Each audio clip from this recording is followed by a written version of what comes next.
Jai Hind. Welcome to Alliance Technical Hub. I am Lion sir, having 30 years of experience in industry, and today we'll know about crawling and cogging.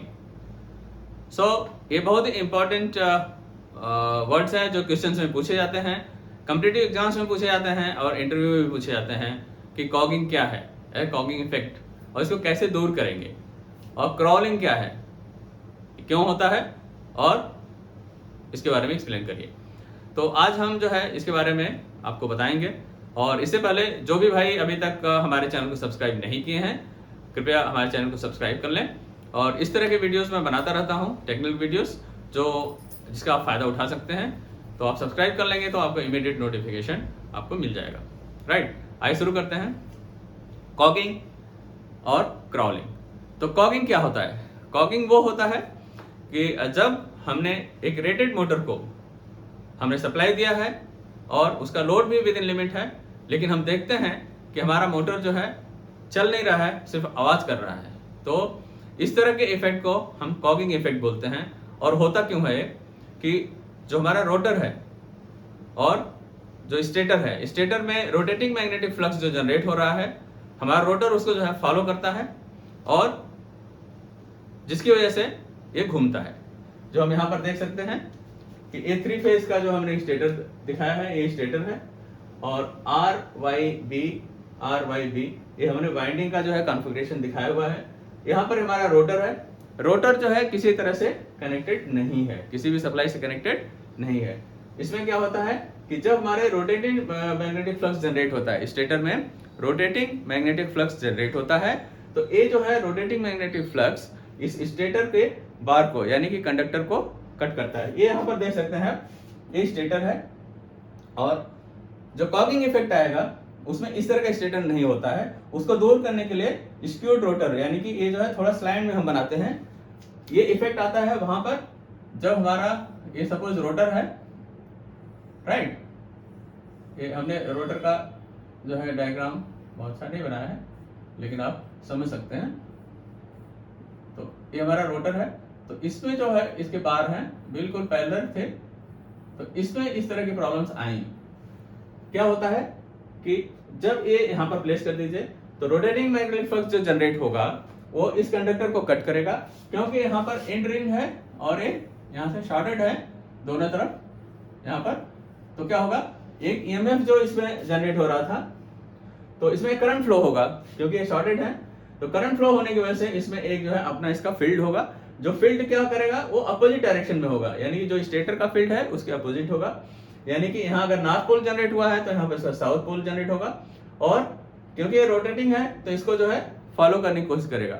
लेकिन इसके बीच में जो कोई connection नहीं है, यहाँ पर एयर गैप है, और यदि ये एयर गैप इक्वल नहीं है, कहीं कम कहीं ज्यादा इस तरह से है, क्योंकि यहाँ पर जो इसके टीथ है जहाँ पर मैग्नेटिक का जो स्टेटर का जो वाइंडिंग किया हुआ है, इस तरह से होता है जनरली कि अगर आपका स्टेटर आप देखेंगे तो यहाँ पर होगा ऐसे, और आप देख सकते हैं इस तरह से ये आपका ऐसे होता है, इसके अंदर में होता है। लेकिन आप देखेंगे कि ये पोर्शन जो है ना मैग्नेटाइज हो जाता है, राइट। और आपका यहाँ पर जो स्टेटर है ये वाला पोर्शन भी यहाँ पर मैग्नेटाइज होगा, इसको लॉक कर लेता है। तो ये जो लॉकिंग इफेक्ट है जिसकी वजह से अगर स्ट्रेट होता था तो यहाँ पर सिर्फ आवाज आती थी, और इसको हम बोलते थे कॉगिंग, यानी कि मोटर चलता नहीं था, सिर्फ आवाज करता था। तो इस इफेक्ट को कॉगिंग बोलते थे। इसको दूर करने के लिए क्या किया, स्क्यूड रोटर बनाया, यानी कि उसमें क्या होता है कि जो आपके स्टेटर के टीथ थे और इसमें जो हमारा रोटर का था वो दोनों इक्वल नहीं होते हैं, और ये थोड़ा सा स्लैंड में होता है, तो ये कभी भी इसके बिल्कुल सीध में नहीं हो करके और भी इसमें आते हैं। तो जिसकी वजह से इसका जो टोटल डिस्टेंस है यानी कि एयर गैप में भी ये इक्वल रहता है, और मैग्नेटिक लॉकिंग एक के साथ ही नहीं हो पाती। तो इससे क्या होता है कि ये आपका कॉगिंग इफेक्ट को दूर करता है, यानी कि कॉगिंग इफेक्ट नहीं होती है।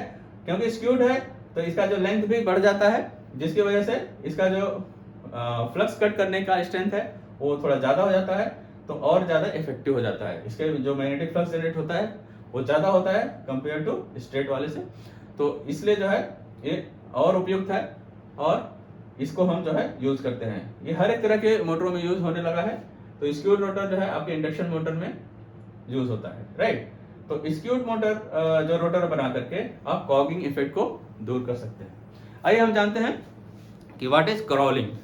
क्रॉलिंग होता है, जैसा कि हम जानते हैं कि जब किसी भी एसी सर्किट में आपने सुना होगा हार्मोनिक जनरेट होता है, और हार्मोनिक हो सकता है आपका second harmonic, third harmonic, fifth harmonic, seventh harmonic, आपने सुना होगा। तो ये क्या होता है, अगर हम जैसे बात करें कि थर्ड हार्मोनिक, हमने एक एग्जांपल दिया है कि ये आपका एक वेवफॉर्म है, ये आपका एक साइकिल है। तो इसमें क्या है, आपने देखा होगा जब तक ये एक साइकिल कंप्लीट कर रहा है, आपने देखा यहाँ पर एक हार्मोनिक जनरेट हुआ है, जो यहाँ से देखे एक सेकेंड हो गया, यहाँ पर एक थर्ड, यानी कि ये जो है 3 साइकिल कंप्लीट करता है, यानी कि ये आपका है third harmonic, right. Third harmonics क्या बेसिकली, ये आपका जो है एनर्जी लॉस ही है, एक तरह से अनवांटेड जो है फ्रीक्वेंसी जनरेट हो जाती है हमारे सिस्टम में, और जिससे कि हमारा सिस्टम जो है पूरी अच्छी तरह से नहीं काम कर सकता। तो इसके लिए जो है हम इसको दूर करने के लिए बहुत सारे मेथड हैं। तो इसके इफेक्ट बताते हैं कि थर्ड हार्मोनिक ऐसे फिफ्थ हार्मोनिक होगा, यानी कि एक साइकिल में जो है यहाँ पर 5 जो है साइकिल कंप्लीट कर लेगा। ऐसे है एक सेवेंथ हार्मोनिक्स, राइट। तो सेवेंथ हार्मोनिक है जिसकी वजह से हमारा होता है क्रॉलिंग। सेवेंथ हार्मोनिक यानी कि एक साइकिल, जब तक आपका जो सिस्टम साइकिल है हमारा एक साइकिल कंप्लीट करता है, इसका सेवन साइकिल यानी आप बोल सकते हैं इसकी फ्रीक्वेंसी हो जाएगी, अगर हमारा 50 साइकिल का है इंटू 7 कर दीजिए तो 350 इसका साइकिल चलेगा, राइट। तो उस केस में क्या होगा कि जो हमारा स्ट्रेंथ है, ये मैग्नीट्यूड आप देख रहे हैं, इस हार्मोनिक से ए भी डिस्टॉर्टेड हो जाती है, ये बिल्कुल स्ट्रेट न मिल करके आपको यहाँ से नेगेटिव में जा रही है, तो ये बिल्कुल पीक न जा करके आपको इस तरह से मिलेगी, राइट। तो इस तरह से जो है हमारा जब मोटर लोड पे होता है और एक ऐसी सिचुएशन आती है जहां पर इसको जो सफिशिएंट एनर्जी मिलनी चाहिए थी वो नहीं मिल पाती है बिकॉज ऑफ दिस हार्मोनिक्स, तो ये क्रॉल करता है, यानी कि चिल्लाने लगता है, क्रॉलिंग होती है ना, जैसे आवाज आती है। तो ऐसा बीच बीच में ऐसी आवाज सुनेंगे तो आप समझ सकते हैं कि यहाँ पर अगर उसकी स्टेज क्रॉलिंग की उस कंडीशन में आ गई है और लोड है और नहीं खींच पा रहा है, तो मोटर वहां पर रुक जाएगा और सिर्फ आवाज करता रहेगा और स्लो आरपीएम में चलेगा, राइट। तो समवेयर अगर 1500 की आरपीएम चल रही है मोटर, तो समवेयर आपका ये 200-250 आरपीएम के आसपास आकर के आवाज करने लगेगा, राइट। तो इसको जो है दूर करने के लिए सेवेंथ हार्मोनिक्स को हमें दूर करना पड़ता है, राइट। तो ये जो है आपका हो गई crawling and cogging. I hope कि आपके समझ में क्रॉलिंग एंड कॉगिंग दोनों आ चुका होगा, और यदि आपको समझ में आ गया है तो हमारे चैनल को सब्सक्राइब कर लें। इस तरह के मैं टेक्निकल वीडियोस बनाता रहता हूँ, और मिलते हैं अगले वीडियोस में। जय हिंद।